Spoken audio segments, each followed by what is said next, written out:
The Third Wish. One spring evening, just before dark, a man named Mr. Peters was driving his car through the large Savernake forest. It was cold, the trees still had no leaves, and the birds had already stopped singing. As he drove along a quiet part of the road, he suddenly heard a strange crying sound coming from the forest. Curious and worried, Mr. Peters stopped his car.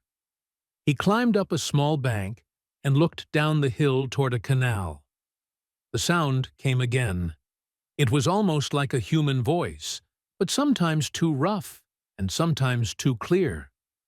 Mr. Peters ran down the hill and saw something white moving in a thorn bush. When he got closer, he saw it was a swan caught in the thorns. The bird was frightened and tried to escape, hitting him with its wings and pecking at him. But Mr. Peters bravely held it and pulled the thorns away until the swan was free. Then he carried it to the canal and let it go. After a moment, something magical happened. The swan swam back to the bank, and suddenly, instead of a bird, there was a little man dressed in green, with a golden crown and a long beard. His eyes were bright and unfriendly. He said he was the king of the forest, and because Mr. Peters had rescued him, he would give him a reward, but warned that magic often brings problems. Mr. Peters calmly asked for 3 wishes, no more and no less. The king threw 3 leaves into the air and told him to use them wisely. Mr. Peters kept 2 leaves safe in his wallet and held the other one tightly. Although he knew magic could be dangerous, Mr. Peters felt lonely in his life. He had everything he needed except a companion. So, standing alone in the quiet forest, he used his first wish. "I wish I had a wife as beautiful as the forest." That night, he slept in his car. In the morning, when the sun rose and the birds began to sing, Mr. Peters woke up and saw a beautiful young woman walking toward him. She had blue-green eyes like the canal, dark hair like the forest, and skin as white as a swan's feathers. Her name was Leta, and she told him she was the wife he had wished for.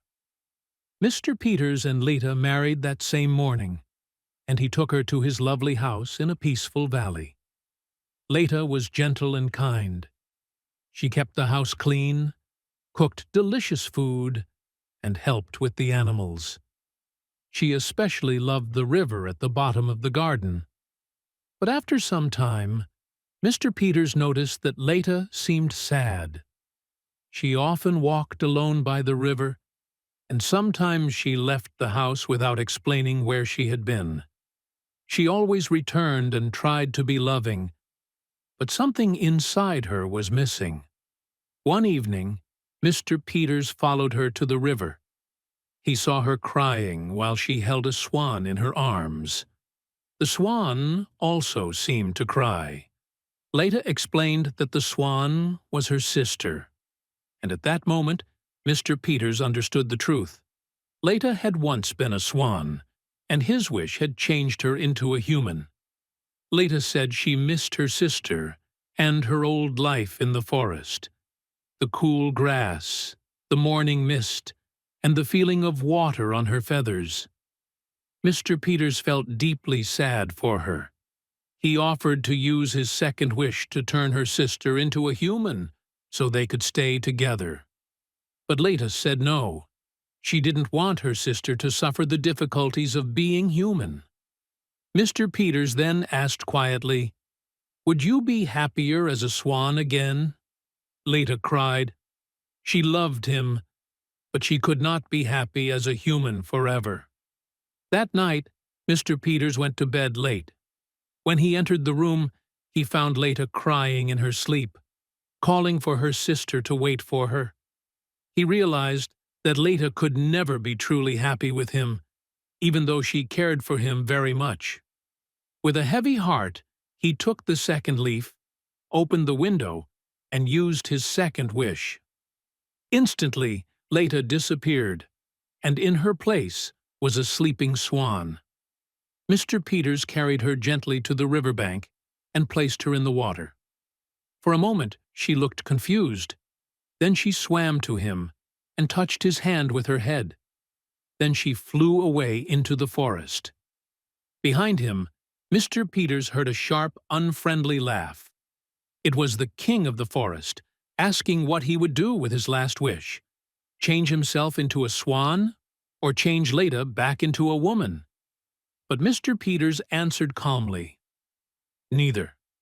Humans and swans should be in their own shapes. He walked back to his lonely home, sad but peaceful. The next day, he saw 2 swans swimming in the river. One of them wore the gold chain he had once given Leda. She came close and touched his hand gently. Mr. Peters became known as the man who could talk to swans, and they seemed to stay with him wherever he went.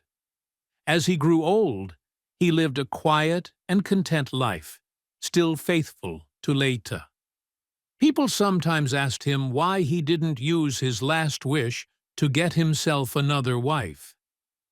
He always said, 2 wishes were enough. Wishes don't always make life better.